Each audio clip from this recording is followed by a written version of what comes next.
Something from your book. You're writing about outliers, people who have achieved extraordinary things and how they've been able to accomplish it. And you said it makes a difference where and when you grew up. It's not enough to ask what successful people are like. In other words, it is only by asking where they are from that we can unravel the logic behind who succeeds and who doesn't. So success is not just a matter of someone being born with genius or born with luck.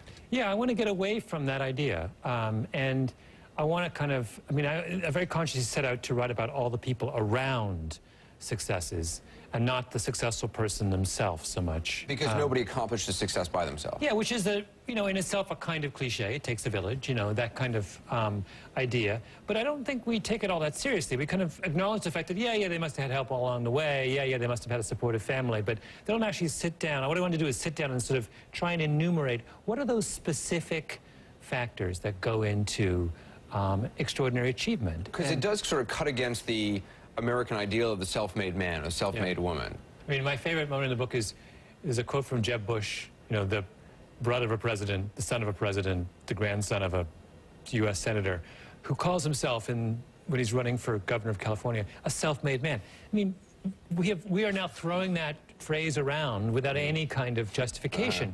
And it's a dangerous phrase because it allows the successful to kind of congratulate themselves. What is an outlier? What does that term mean?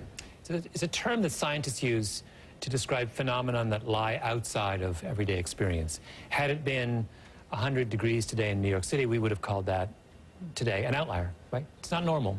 And so I thought, one of the best ways, perhaps one of the most interesting and best ways to learn something about success is to start with the people at the fringes, right? If you want to learn about swimming, start with Michael Phelps. Don't start with me.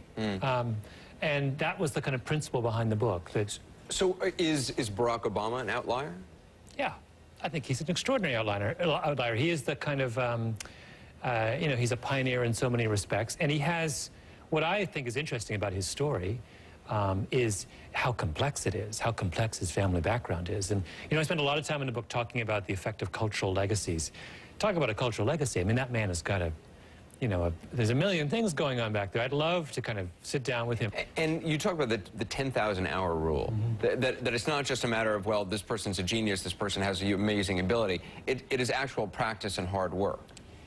So a group of really brilliant psychologists in the field of expertise research have sat down and tried to figure out how long do you have to work at something before you become really good, right?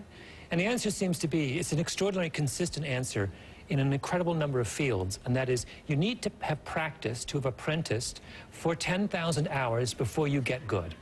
So every great classical composer, without exception, composes for at least 10 years before they write their masterwork. Mozart, 10? Mozart is composing at 11, but he's composing garbage at 11. He doesn't produce something great until he's 22 or 23. Concerto number 9, I think, 271.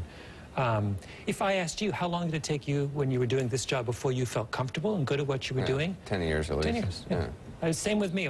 It's an incredibly consistent finding, and it's really important because it says that we are far too impatient with people.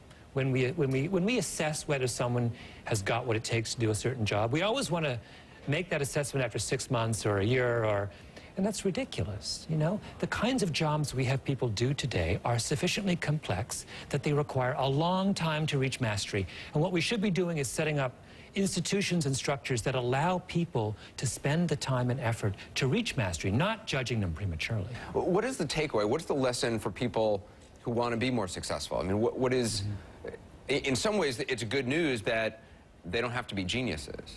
Yeah, though I've been, I'm very anxious that this book not be seen as a self-help book, but be seen as a kind of community help book. Because lots of the things, what I really want people to do is start thinking about how can we as a society build institutions that provide opportunities to work hard. It's a fascinating book, Outliers. Malcolm, thanks. Thank you very much.